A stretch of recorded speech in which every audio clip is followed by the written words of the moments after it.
Thank you for tuning in to App Mentor. If this video is helpful, please don't forget to like, hit the subscribe button, and leave a comment for any suggestions. See you on the next video.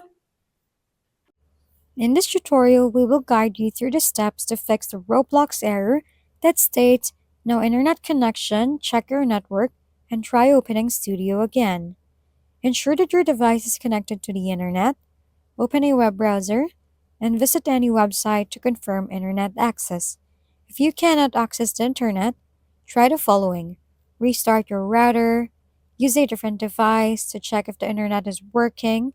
If does not work, head over to your browser and search for downdetector.com.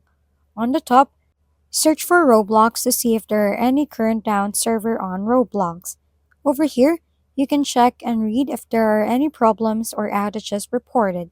You can also visit the Roblox server status page by typing status.roblox.com on your browser. Look for any ongoing issues or outages reported on the site.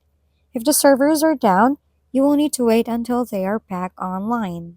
Thank you for tuning in to App Mentor. If this video is helpful, please don't forget to like, hit the subscribe button, and leave a comment for any suggestions. See you on the next video.